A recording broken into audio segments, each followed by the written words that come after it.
이번 시간에는 여러분들 3차원 측정기에서 측정을 했을 때 출력되는 측정 결과, 이것들이 어떤 의미를 가지고 있는가 라는 거에 대해서 지금부터 설명을 할 거예요.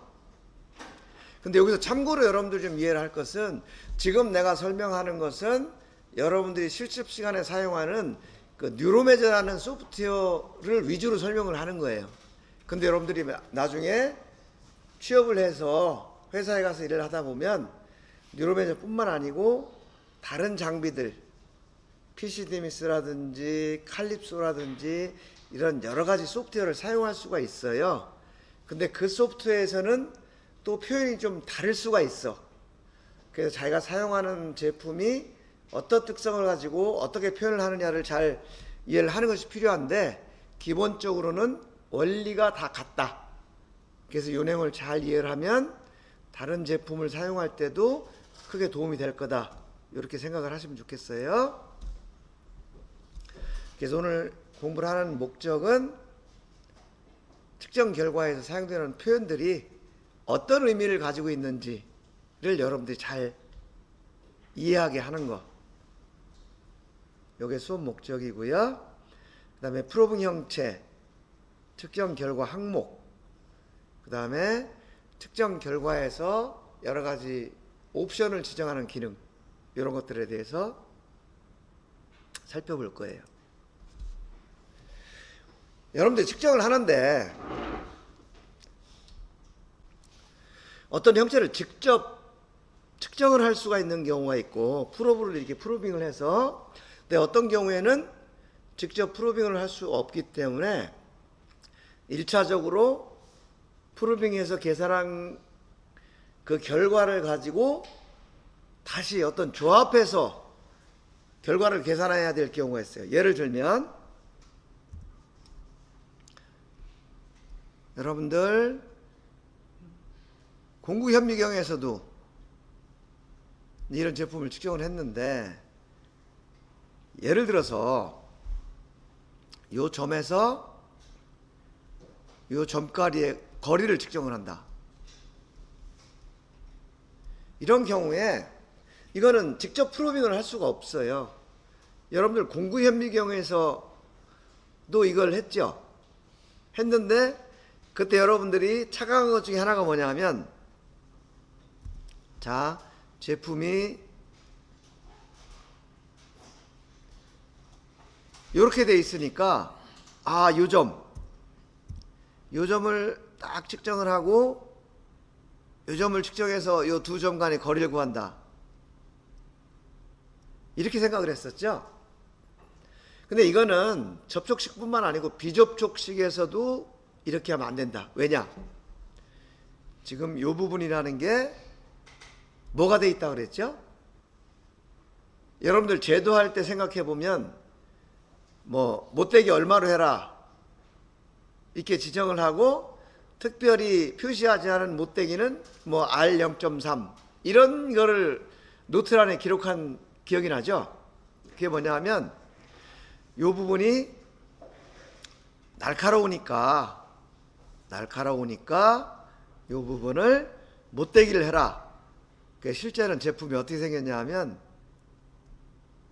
이렇게 R이 졌다는 거죠. 그래서 실제 제품은 이 직선과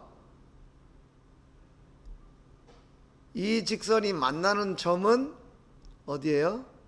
여기인데, 실제 제품은 여기가 R이 이렇게 못되기를 했다는 거예요. 여기도 마찬가지죠. 이 직선과 이 직선이 여기서 만나야 되는데 실제로는 못되기가 돼서 이 부분이 존재하지 않는 거예요. 그래서 어떻게 했어요? 여러분들이 요 직선 측정하고 요 직선 측정하고 요 직선 측정하고, 그래서 직선 1번과 직선 2번이 만나는 점, 요 점 구했죠? 1번. 그 다음에 직선 2번과 직선 3번이 만나는 점, 요 점을 구해서 점 2 구했죠. 그리고 나서 점 1과 점 2를 불러와서 계산을 했죠. 이런 식으로 측정이 되는데 여기에서 3차원 측정기에서 직접 프로빙을 해서 여기를 측정을 하죠. 직선 이렇게 직접 프로빙을 해서 계산하는 이 직선, 요거를 프로빙 형체라고 얘기를 한 거예요. 이거는 원도 있고 점도 있고 뭐 원통, 원뿔 여러 가지가 있을 수가 있죠. 직접 프로브를 접촉해서 측정을 하는 부분, 요거를 프로빙 형체라고 그래요. 그리고 직접 측정할 수 없기 때문에 이미 측정한 걸 가지고 다시 불러와서 계산하는 거, 이걸 우리가 이제 조합해서 계산한다 이렇게 표현을 하거든요. 예를 들면 이 직선과 이 직선이 만나는 이 점을 구해야 된다. 이거는 직접 프로빙할 수 없죠. 그래서 이거는 직선 1번과 직선 2번을 측정해서 조합을 해서 만들어내는 거예요. 근데 지금 설명하려고 하는 거는 뭐냐면 이 조합을 해서 만들어내는 지금 요게 아니고 직접 프로빙을 해서 계산하는 요 형체, 지금 프로빙해서 직선을 만들었죠. 요 형체에 대한 특징을 설명을 하려고 하는 거예요. 근데 우리가 기본적으로 생각해야 될 것은 모든 형체는 3차원이에요. 3차원. 1차원이나 2차원이라는 것은 수학적으로 존재하지 않아요. 모든 건 3차원인데 우리는 측정 목적상 몇 가지 가정하에 2차원 형체 또는 1차원 형체를 정의를 한다 그런 얘기죠. 그 가정이 뭐냐 하면 전체가 균일하게 가공된 3차원 형체일 것, 그리고 측정 좌표계죠. 평행 또는 직각으로 놓여 있을 것. 이건 우리가 지지난주에 데이터 우선순위에 영향할 때도 한번 얘기를 했던 거예요. 얘가 제1 데이텀이고 얘가 제 2 데이텀일 경우에 얘가 직각이라는 가정하에 평면 회전을 직선을 측정해서 한다 그랬죠. 그리고 이게 직각이라는 가정하에 그리고 평면도가 완벽하다는 가정하에 점으로 측정해서 제3 데이텀을 지정한다. 요걸 우리가 공부를 한 적이 있죠. 여기서 얘기하는 2차원 프로빙 형체, 이것도 마찬가지예요. 예를 들면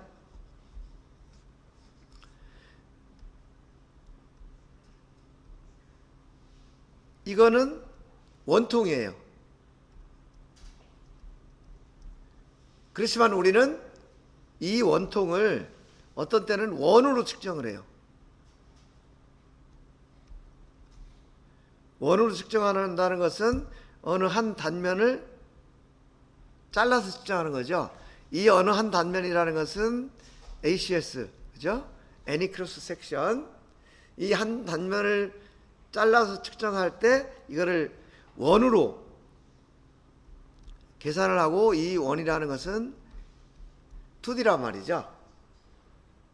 그래서 이것은 어느 단면을 잘라서 측정을 해도 같은 형상일 거다라는 가정하에 원통을 원으로 측정하는 거예요. 그리고 우리가 이런 경우도 있죠. 이 거리를 측정한다. 그럼 얘가 X축이고 Y축이다. 그러면 우리가 여기 한 점 프로빙 해가지고, 그죠? 여기 한 점 프로빙해서 X1, 또 여기 한 점 프로빙해서 X2. 그래서 요 차이를 가지고 요 거리를 구해요. 근데 이때 사실 우리가 X축으로 프로빙을 했지만 얘는 XYZ라는 좌표를 다 가지고 있어요. 얘도 마찬가지고. 그래서 실제로는 이 X축을 계산을 하면 이런 경우가 될 수 있죠.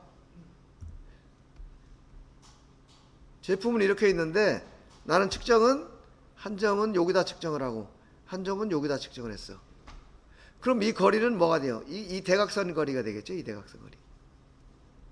그럼 우리가 계산하려고 하는 EX하고는 안 맞아요.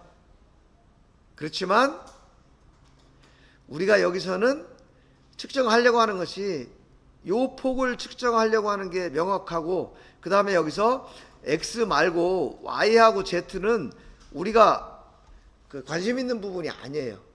그리고 또 실제로 면에 측정되는 부분이 X축 뿐이지 YZ는 조이스틱이 움직이는 거에 따라서 변할 수 있잖아요. 그래서 다른 거리는 무시하고 X축만 계산하는 거예요.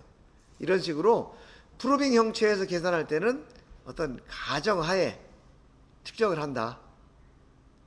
전체가 균일하게 가공된 3차원 형체일 거다. 그 단면을 측정하는 거다. 원, 직선 이런 거. 그 다음에 측정 좌표축에 평행 또는 직각으로 놓여 있을 것. 이런 가정하에 측정을 한다 라는 것을 참고로 알아두셔야 돼요. 반대로 직각이나 또는 원통도가 매우 불균일하다 그러면 2차원으로 측정하면 안 된다는 얘기가 되는 거죠. 그리고 이제 2차원 형체라는 용어하고 3차원 형체라는 용어가 나와요. 그 2차원 형체는 방향 구속이 한 개. 여기서 방향이라는 것은 회전 구속을 얘기하는 거예요. 회전 구속이 한 개 이하인 경우다. 그리고 만약에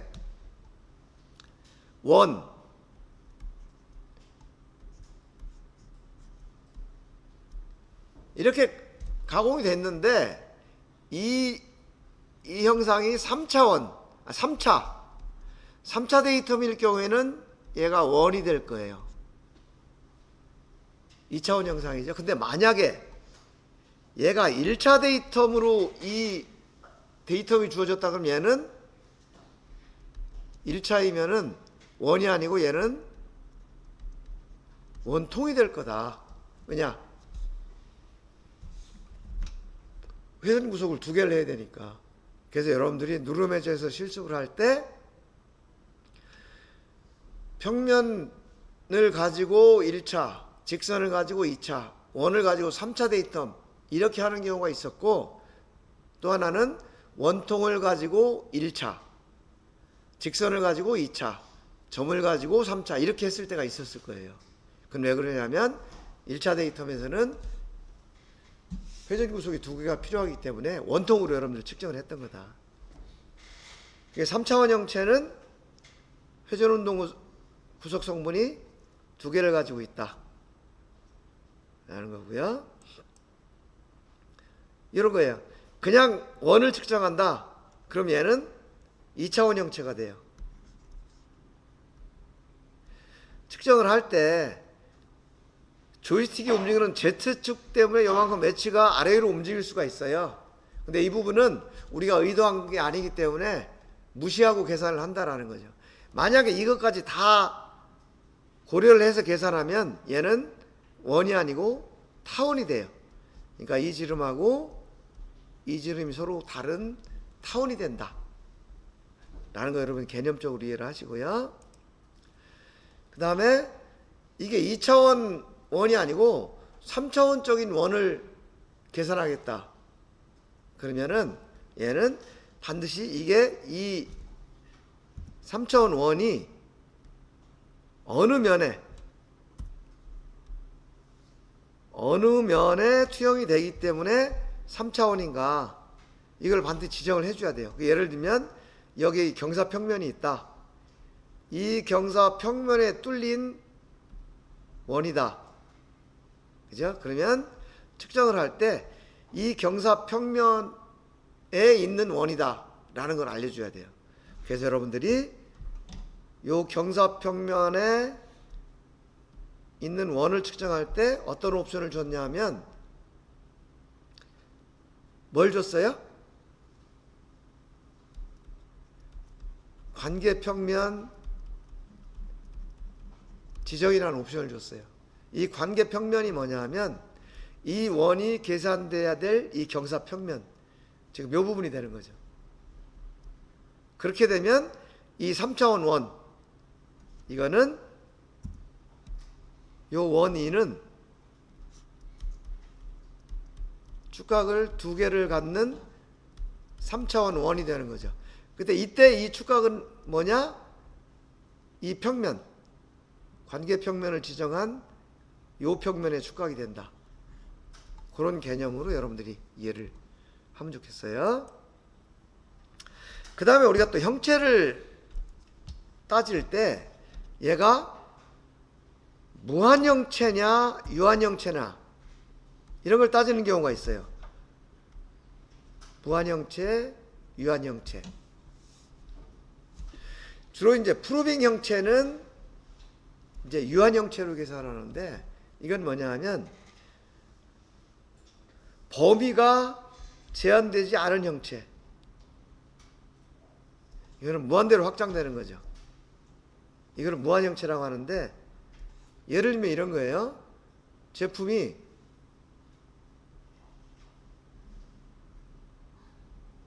이렇게 있는데 여기에 이런 직선이 있어요. 그리고 좌표계는 우리가 이렇게 잡았어.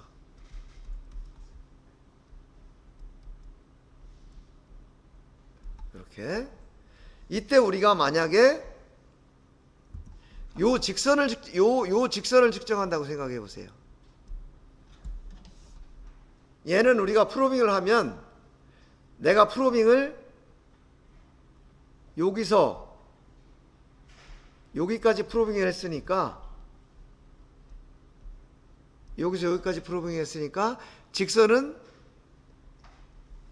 요 구간에 있는 직선이다. 요렇게 계산을 하는 게 유한 형체예요. 그런데 직선이라는 게 수학적인 정의를 보면 이게 이 두 점을 최단 거리로 연결을 하면서 무한대로 이렇게 연장이 되는 거죠. 이게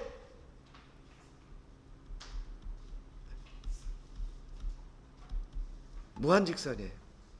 그럼 이게 어떤 차이가 있느냐? 유한직선은 이 유한형체, 이 유한형체는 프로빙 범위 내로 제한을 하는 형체예요. 그래서 이렇게 측정을 하면 요 직선의 좌표가 요 프로빙한 점의 중간, 요게 좌표가 돼요. 얘는 XYZ를 가지고 있겠죠. 근데 만약에 요걸 가지고 선형운동을 구속을 한다고 생각해 보면 얘는 어디가 되냐 하면, 지금 이게 Y축이니까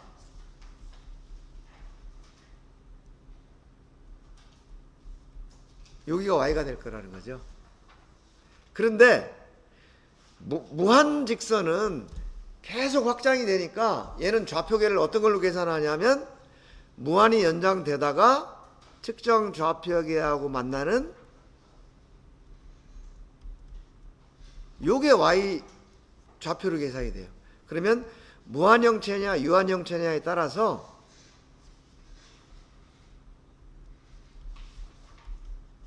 요만큼의 차이가 생기겠죠. 이런 차이가 있어요. 그러면은 무한형체는 왜 사용하느냐? 유한형체면은 같은 직선이지만 프로빙을 할 때마다 좌표가 달라지겠죠. 왜냐, 아까하고 똑같은 점을 프로빙을 할 수 없으니까. 그렇지만 실제 가공된 형상 내에서 얘가 계산이 되기 때문에 실제 형체하고 근접한 값을 얻을 수가 있어요. 근데 만약에 무한직선으로 무한형체로 계산을 하면 얘는 쭉 연장이 되기 때문에 측정할 때마다 값은 같은 값이 나올 거예요. 그렇지만 실제 형체하고는 좀 느낌이 다른 값을 구할 수 있다. 이런 특징이 있어요. 자, 요 유한형체하고 무한형체의 특징 간단히 설명했는데 이해할 수 있겠죠?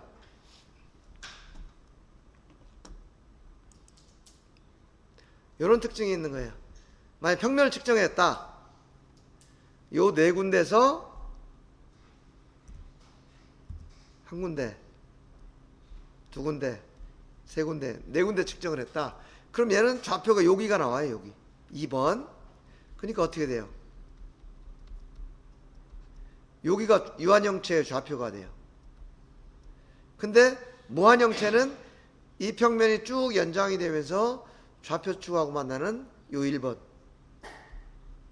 여기가 좌표가 되는 거죠. 이렇게 차이가 나요. 원통도 마찬가지예요. 무한형체로 계산을 하면 쭉 연장을 해서 요 좌표계하고 만나는 요 1번, 요 지점에서 좌표가 계산이 되는 거죠. 근데 유한형체로 계산을 하면 요 측정한 범위 내에서 요 중간점, 요 2번이라고 한 요 위치가 좌표가 되는 거죠. 그래서 무한형체하고 유한형체하고는 좌표가 달라진다 라는 거예요. 그리고 유한형체로 계산을 하면 측정할 때마다 그 좌표가 달라질 수 있다. 그래서 유한형체로 측정한 형체를 가지고 그 좌표계 설정에 이용을 하려면 어떤 다른 관계를 맺어서 정확한 위치를 찾아야 된다. 그런 얘기예요. 원뿔인 경우에도 마찬가지예요. 원뿔인 경우에도 원통하고 같은 결과가 나오고, 또 한 가지는 이제 무한형체인 경우에는 이 축의 수직이면서 이 좌표계에 만나는 요게 지름이 돼요.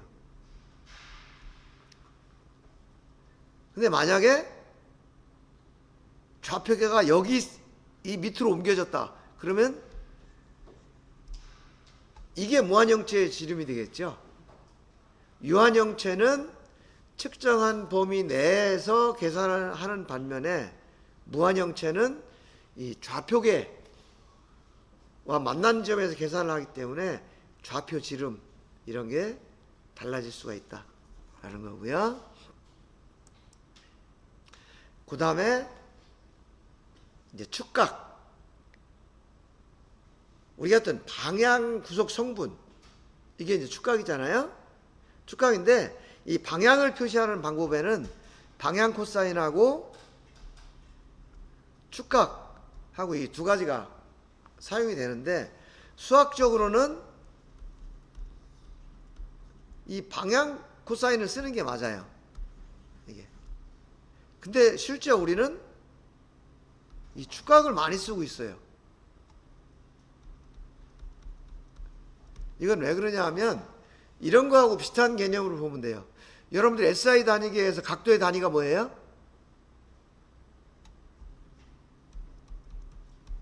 각도의 단위는 라디안이에요. SI 단위가 국제 단위계니까 우리는 라디안을 써야 되죠. 근데 실제는 우리가 라디안을 쓰는 게 아니고 도 또는 도분초 이걸 쓰죠. 왜냐하면 라디안으로 표현을 하면 가공자나 측정자가 실제 형상을 이해하기가 굉장히 어려워. 우리가 직관적으로 보는 거하고 달라요. 예를 들어서 이게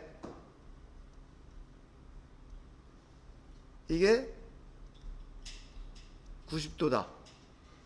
그죠? 또는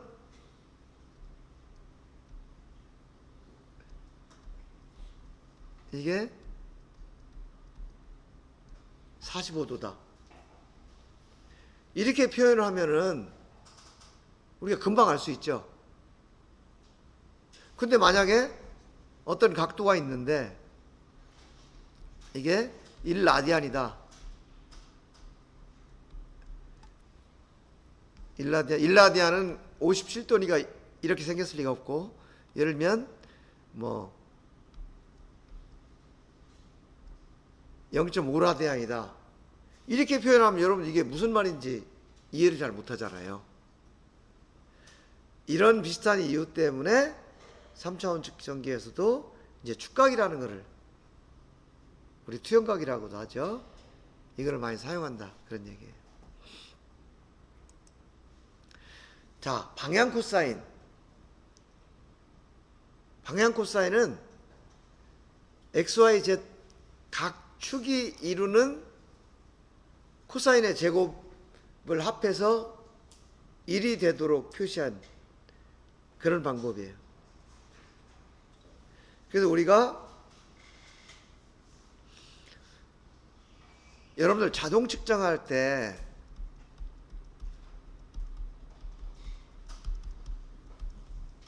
IJK 값을 입력했던 거 기억나나요? 그 IJK 값을 입력한 게 뭐냐면 자동 측정에서 이 프로브가 어느 방향에서 접근을 해야 되냐 라는 거를 표시하기 위해서 알려줬던 거예요.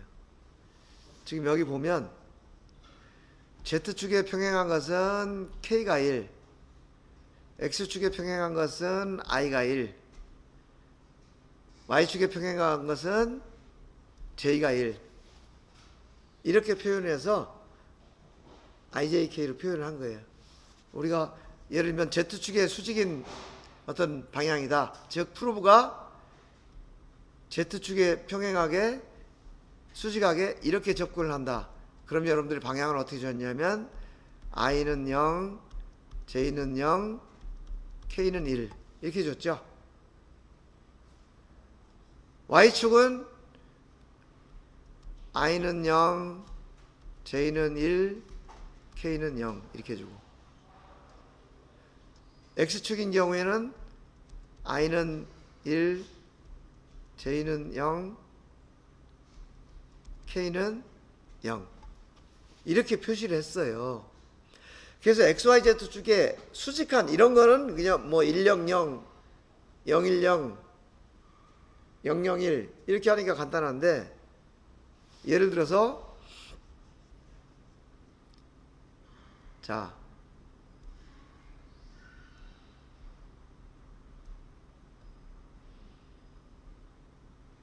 예를 들면 이런 제품이 있어요. 얘가 45도야. 그러면 만약에 이게 X축이고 Y축이다. 그러면 X가 Y축으로 45도 기울어졌다. 이렇게 표현하면 여러분들이 요 X축에 대해서 얘가 45도가 이렇게 기울어졌구나 하는 요걸 금방 인식을 할 수가 있죠. 근데 만약에 얘를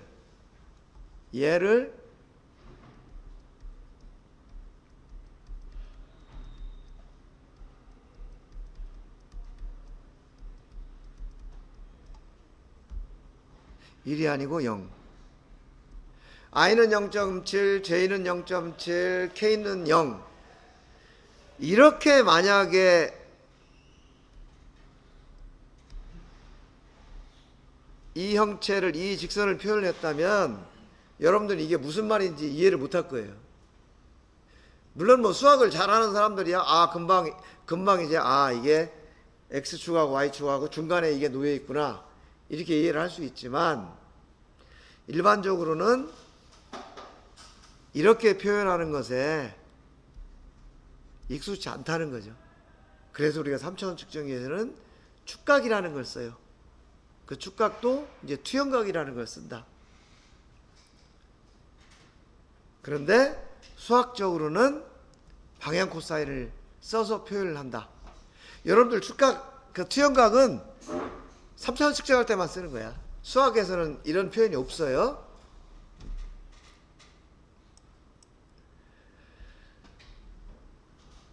자, 그러면 우리가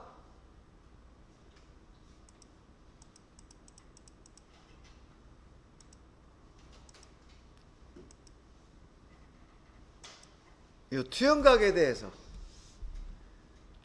대해서 먼저 좀 생각을 해볼게요. 자, 축각은 좌표계, 측정 좌표계의 기준축에 대해서 평면 또는 원통의 축, 이 기울기로 표현을 해요. 이거는 이제 어떤 그림자의 각도를 가지고 표현을 하는데, 그림을 보면서 설명을 할게요. 자, 투영각이 방향을 우리가 두 개를 항상 표시를 해요. A1, A2 두 개를 표시하는데, Z축을 기준으로 보면 Z축이 X축으로 기울어진 각도, Z축이 Y축으로 기울어진 각도, 요걸 보거든요. 그게 어떤 뜻이냐 하면 지금 이런 얘기예요. 우리가 원통을 측정을 했더니 원통의 축이 이렇게 측정이 됐어요. 그러면은 이쪽에서 이렇게 빛을 비추는 거야. 빛을 이렇게 비춰주면 얘가, 이 그림자가 이 뒷 작업평면,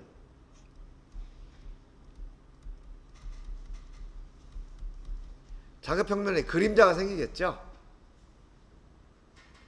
이 그림자를 가지고 축각을 계산하는 거예요. 근데 여기서 이렇게 빛을 비추면 얘가 이쪽 면에 대해서 이만큼 기울어졌다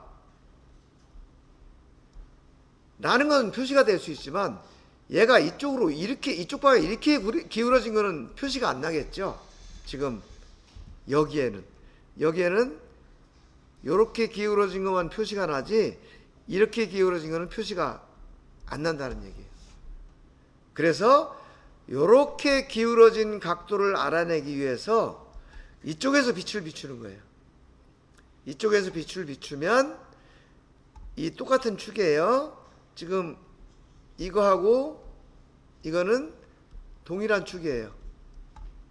이쪽에서 빛을 비추면 얘가 요렇게 기울어진 각도, 즉 요렇게 기울어진 각도가 표시가 된다는 거죠. 그래서 축각이 두 개가 되는 거예요.